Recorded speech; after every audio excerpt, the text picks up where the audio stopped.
I love Mohammad विवाद के बीच शिव की नगरी काशी से नाथ सन्यासी ने हुंकार क्या भरी, विघटनकारी ताकतें कब कंपाने लगी।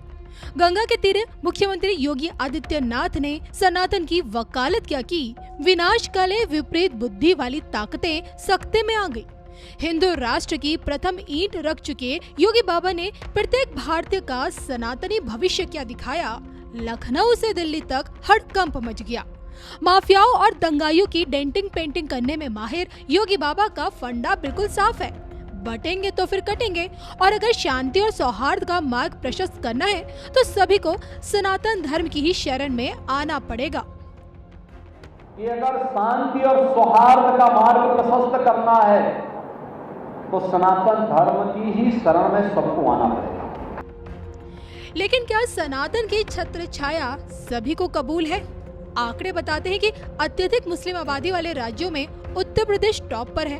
मुस्लिमों की 3.5 करोड़ की आबादी यूपी में ही बसती है। इसके बाद पश्चिम बंगाल और बिहार का नंबर आता है।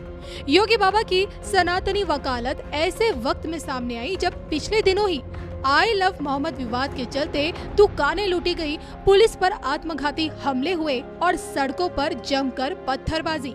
और ऊपर से इन दिनों भगवाधारी की नाक के नीचे ऑपरेशन लंगड़ा और ऑपरेशन खल्लास समूचे यूपी को अपराध मुक्त बना रहा है। इन परिस्थितियों के बीच यूपी का मुसलमान योगी का कितना साथ देगा? योगी काल में देश के मुसलमानों पर क्या कहती है स्वामी योगी आध्यात्मिक भविष्यवाणी? देखिए सिर्फ और सिर्फ धर्म ज्ञान पर। भारत का मुसलमान दुनिया का एकमात्र ऐसा मुसलमान है जो सबसे ज्यादा सुरक्षित है। इस देश में सबसे ज्यादा पीसफुल रहा हुआ है। 56 देश हैं इस्लामिक, सब में कुछ न कुछ तोड़फोड़ ये सब चल रहा है, लेकिन भारत का मुसलमान जो है एट पीस। और यहाँ की मेजॉरिटी जो 80% हिंदू है वो कभी उसके मतलब जिसको कहते हैं ना कंपैरिजन कंपटीशन में नहीं उतरी। अगर मैं कहीं गलत हूं तो आप मुझे सही कीजिएगा। ये कानपुर से जैसे आपने कहा कि विवाद शुरू होता है, कि जो पुलिस की स्टेटमेंट मैं सुन रहा था वो ये थी कि जिस जगह पे बैनर लगना था उसके अलग जगह पे बैनर लगा दिया जाता है आई लव मोहम्मद। मैं बहुत एक जिसको कहते हैं ना ह्यूमन साइकोलॉजी के हिसाब से पूछता हूं कि जब हम किससे कहते हैं कि मैं तुमसे प्रेम करता हूं तो इसका मतलब ये है, अध्यात्म में मैं मानता हूं कि जब मैं कहता हूं कि मैं तुमसे प्रेम करता हूं तो उसका मतलब कोई है जो उसे नफरत भी कर रहा है, तभी तो पूरा होगा ना वो। अब ऐसी क्या आवश्यकता पड़ गई? हिंदुओं ने तो उसकी शुरुआत की नहीं है। मेरे ख्याल से 3-4 दिन तक हिंदुओं की भी कोई बात नहीं आई जी। तो अगर किसी ने लगाया आई लव मोहम्मद, सबसे पहले तो अपने आप में वो गलत है।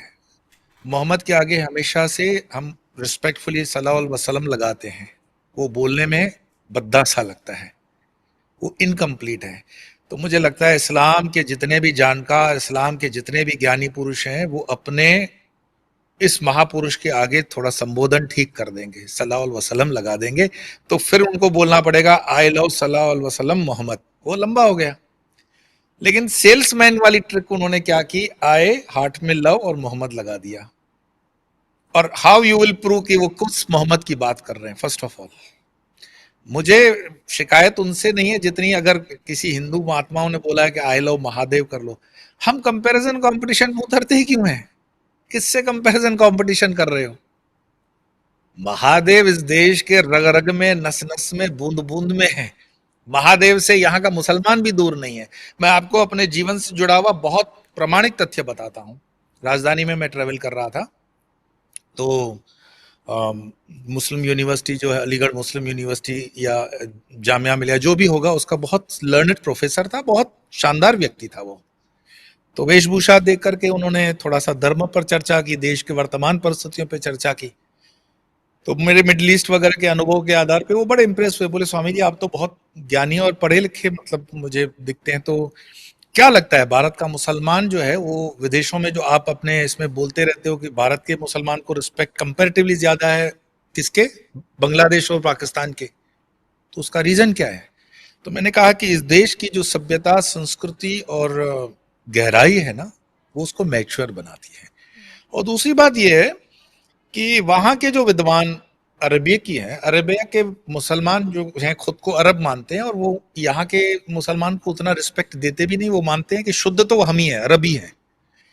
तो उन्होंने बोला लेकिन आप कैसे मानते हो कि हम शुद्ध नहीं है? तो मैंने कहा कुरान के अंदर ये लिखा हुआ है, आप घंटियों की आवाज जब सुनते हो तो अलाव नहीं है, वो शैतान की आवाजें हैं। 80% तो उस देश के अंदर है। आप रोज सुबह मंदिरों की आवाजें सुनते रहते हो, तो वो ऐसा मानते हैं कि आप मंदिरों की आवाज सुनते हो, आप गलत हो। मैंने उनसे पूछा कि आप जनाब जो भोजन करते हो, जो आप चावल और गेहूं खाते हो, तो आप यूपी से हो, तो यूपी में वो जो बनता होगा वो किसके पानी से बनता है? तो बोला गंगा जी और जमुना जी के। तो मैं बोला वो हमारे लिए देवियां हैं, हम उनकी पूजा करते हैं, आपके लिए वो हलाल भी नहीं है, वही हराम हो गया, तो वो वहां पर हराम हो जाता है। मतलब मेरे कहने का मतलब है, इस देश के कण कण में, जैसे बोलते हैं ना, कंकर कंकर में शंकर है। आप क्या मतलब हिंदू साबित करता है कि मैं लिख के बोल दूं I love Mahadev? I love Mahadev नहीं, भारत महादेव है, महादेव भारत है। उससे साबित करने की, लिखने की कहीं आवश्यकता नहीं है। और जिस पहले व्यक्ति ने विवाद खड़ा करने के लिए आई लव मोहम्मद लिखा है जी, मैं समझता हूं ये उसका अज्ञान है। पहली बात तो मैंने जैसे बताया, मोहम्मद के आगे सल्लल्लाहु अलैहि वसल्लम लगेगा, और उसके बाद आपको लिखने की 75 वर्ष में क्यों जरूरत पड़ती है कि आप मोहम्मद को प्रेम करते हैं? कौन है जो मोहम्मद को नफरत कर रहा है? किसने लिखा है आई हेट मोहम्मद? किसी ने लिखा है क्या? जब लिखा ही नहीं तो आई लव मोहम्मद लिखने की जरूरत क्या पड़ती है? और आई लव मोहम्मद समझना, शब्द को समझना, वही नहीं बोल रहे हैं मुसलमान, सामूहिक होकर के नहीं बोलते कि वी लव मोहम्मद। स्लोगन है आई लव मोहम्मद, मतलब व्यक्तिगत, व्यक्तिगत मैं मोहम्मद से प्रेम करता हूं। तो तुम मोहम्मद से प्रेम करते हो, दूसरा खड़ा हो जाएगा कि मैं नहीं करता हूं। लेकिन स्वामी जी ये बताने की जरूरत क्या है? ये क्या क्या दर्शाना चाहते हैं? नहीं नहीं, तो इसमें क्या होगा, मतलब ये षड्यंत्र पूर्वक जिसको कहते हैं ना, एक तो विस्तार भी वो थोड़ा सा डिस्टर्बिंग है, और यूपी में आप देख रहे हो जो रिसेंट डेवलपमेंट्स हैं, तो एक जो हार्मोनी है, हमारी एकता है, उसको डिस्टर्ब करने के लिए किसी खुराफाती दिमाग ने इसको आइडिया से निकाला। और खुराफात का तो कोई कॉपीराइट होता नहीं है, कोई कहां से भी कर सकता है, कहां से भी हो सकता है, हिंदू से भी हो सकता है, मुस्लिम से भी हो सकता है।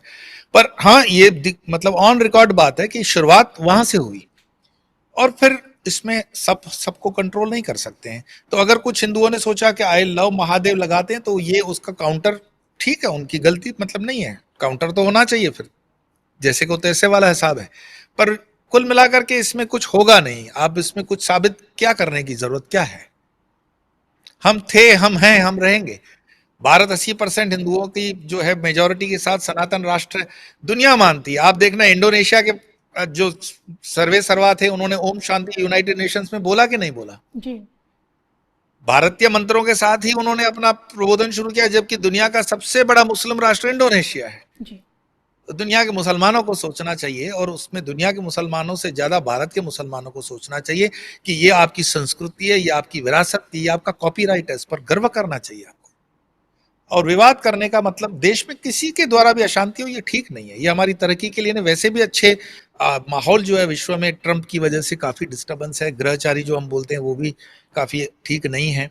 और ये मैं मानता हूं कि कॉन्स्पिरेसी के तहत इसको एनकरेज किया जा रहा है, कोई इसको फंडिंग कर रहा है, और उसके जड़ मूल में जब होम मिनिस्ट्री जाएगी तो वो सब बाहर आ जाएगा, कहाँ से फंडिंग हो रहा है, कौन व्यक्ति है, कौन दिमाग उस पर लगा रहा है, कौन नेता है इसमें। जब तक पॉलिटिकल सपोर्ट नहीं होगा तब तक ये बात नहीं हो सकती है। तो कोई तो इसके पीछे पॉलिटिकल माइंड है, और ऐसे माइंड को बिल्कुल मैं कहता हूं कि सिर्फ छोटी मोटी सजा से नहीं, बिल्कुल क्रिमिनल कॉन्स्पिरेसी के तहत उसको सजा होनी चाहिए, जो देश की शांति को खराब करे।